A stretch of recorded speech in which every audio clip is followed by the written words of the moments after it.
para I Am Ready sa lindol, nagsagawa naman po ng Emergency Disaster Response at Evacuation Drills ang MMDA sa iba't ibang bahagi ng Metro Manila.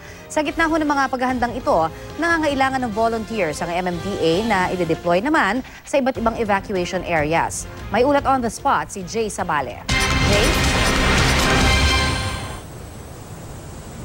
Connie, ginanap nga kaninang umaga ang isang mock emergency drill at evacuation drill sa iba't ibang lugar sa Metro Manila.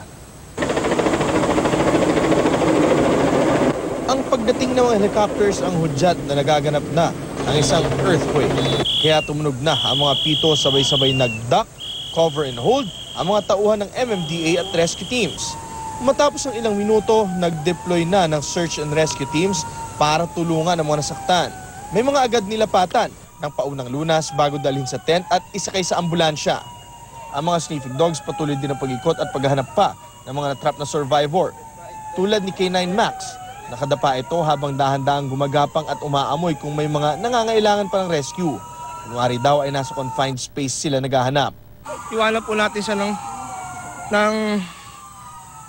tanda po na may biktima po doon sa loob.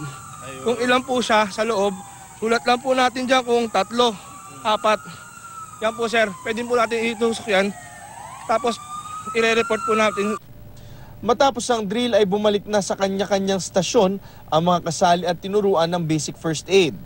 Meron ding post-evaluation. Meron pa rin mga lapses ito.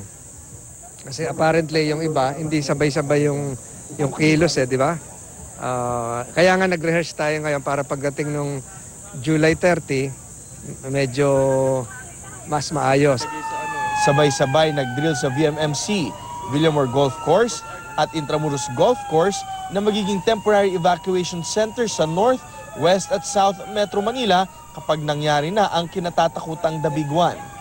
Matatagpuan sa mga nabanggit na site ang mga pagkain, tubig, medical help at iba pa. Dito manggagaling ang mga relief distribution. Dito lahat yan Dito manggagaling yung pagkain nyo Dito manggagaling yung medical supplies.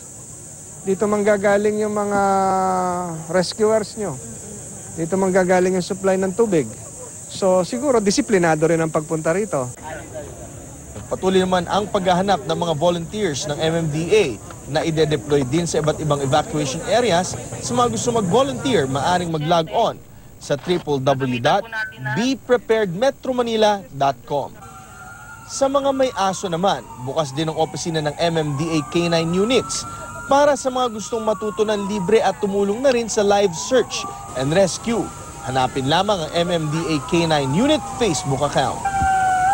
Magkakaroon din ng hiwalay na drill sa gabi ang Eastern Manila o lugar ng Marikina, ngunit wala pa tayong detalye kung kailan ito magaganap. At sa July 30 nga magkakaroon ng Metro Manila Synchronized Earthquake Drill. At yan muna ang latest mula dito sa VMMC. Balik sa Connie. Maraming salamat, Jay Sabale.